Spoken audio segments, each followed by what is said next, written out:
குடியரசு தினத்தையொட்டி சென்னை கடற்கரை சாலையில் தேசிய கொடியை பறக்கவிட்டார் ஆளுநர் ஆர்.என். ரவி. முப்படையினர் மற்றும் தமிழ்நாடு காவல்துறையின் அணிவகுப்பு மரியாதையையும் ஏற்றார்.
தூத்துக்குடி, நெல்லை மாவட்டங்களைச் சேர்ந்த மூவருக்கு வீரதீர செயலுக்கான பதக்கம். வரலாறு காணாத மழையின் போது பொதுமக்களை மீட்டதற்காக வழங்கி கௌரவித்தார் முதலமைச்சர் Stalin. The Anna Medal for Gallantry is awarded to Selvan Daniel Selva Singh. வீரதீர செயலுக்காக அண்ணா பதக்கம் வழங்கப்படுகிறது. The Anna Medal for Gallantry is awarded to Thiru Sivakumar.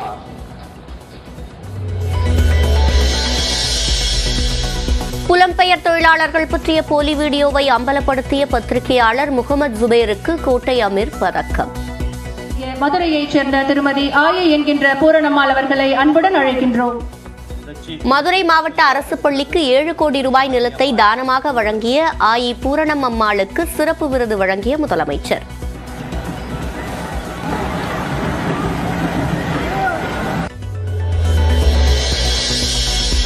Chennai குடியரசு தின விழாவில் களை கட்டிய மாணவ மாணவிகளின் கலை நிகழ்ச்சி. அந்த தமிழ் இன்ப தமிழ் எங்கள் உயிருக்கு மணிப்பூர், அசாம் மக்களின் பாரம்பரிய நடனமும் இடம்பெற்றது.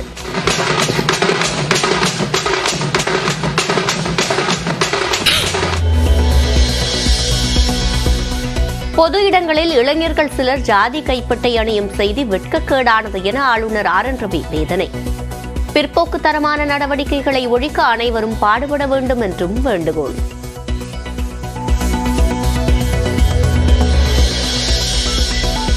குடியரசு முன்னாள் துணைத் தலைவர் வெங்கையா நாயுடுவுக்கு பத்ம விபூஷன் விருது. நடிகர் சிரஞ்சீவி, நடிகை வைஜெயந்தி மாலா, நாட்டிய கலைஞர் பத்மா சுப்பிரமணியம் ஆகியோருக்கும் பத்ம விபூஷன் விருது. மறைந்த தேமுதிக நிறுவனர் விஜயகாந்திற்கு பத்மபூஷன் விருது அறிவிப்பு. தமிழ்நாட்டின் முன்னாள் ஆளுநர் பாத்திமா பிவிக்கும் பத்மபூஷன் விருது வழங்கி கௌரவிப்பு. ஸ்குவாஷ் வீராங்கனை ஜோஷ்னா சின்னப்பா உள்ளிட்ட தமிழ்நாட்டைச் சேர்ந்த 5 பேருக்கு பத்மஸ்ரீ விருது அறிவிப்பு. விருது பெற்ற நாட்டுப்புற கலைஞர் பத்ரப்பனை நேரில் சந்தித்து வாழ்த்திய மத்திய இணையமைச்சர் எல். முருகன்.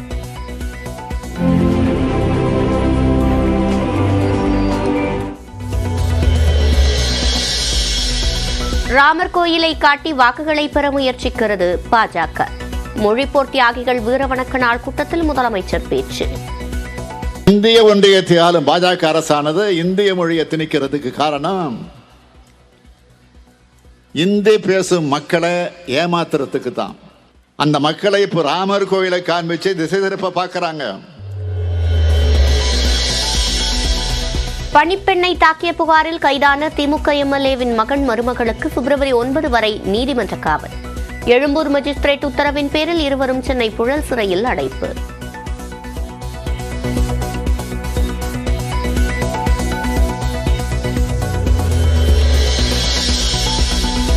தொடர் விடுமுறை எதிரொலியாக பெங்களூரு கிருஷ்ணகிரி தேசிய நெடுஞ்சாலையில் போக்குவரத்து நெரிசல்.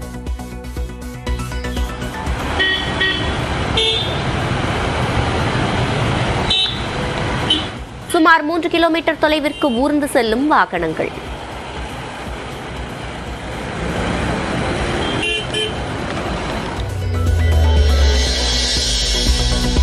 இளையராஜாவின் மகளும் பிரபல பின்னணி பாடகியுமான பவதாரிணி காலமானார்.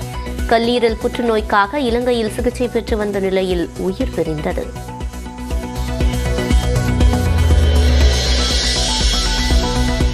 தேசிய அளவில் நாடாளுமன்ற தேர்தல் பரப்புரையை தொடங்கியது பாஜக. மோடியை தேர்ந்தெடுங்கள் என்ற பெயரில் பாடல் வெளியீடு.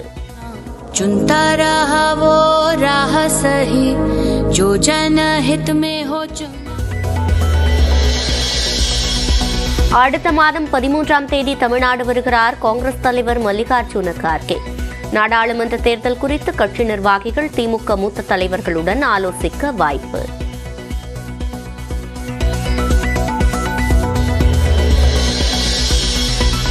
விஜய் மக்கள் இயக்கத்தை அரசியல் கட்சியாக மாற்ற பொதுக்குழுவில் ஒப்புதல். கட்சியின் தலைவராக விஜய் தேர்வு செய்யப்பட்டுள்ளதாக தகவல்.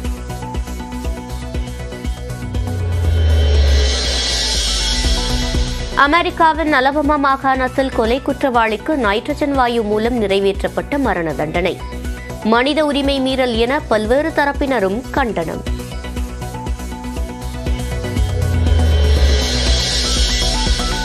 இங்கிலாந்துக்கு எதிரான முதலாவது டெஸ்ட் கிரிக்கெட் போட்டி.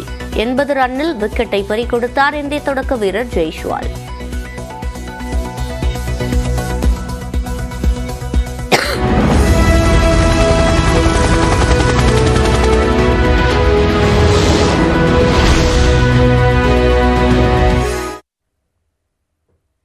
देश के माननीय प्रधानमंत्री श्री नरेंद्र मोदी का நாட்டின் 75வது குடியரசு தினத்தையொட்டி டெல்லியில் உள்ள தேசிய போர் நினைவிடத்தில் பிரதமர் நரேந்திர மோடி மரியாதை செலுத்துகிறார்.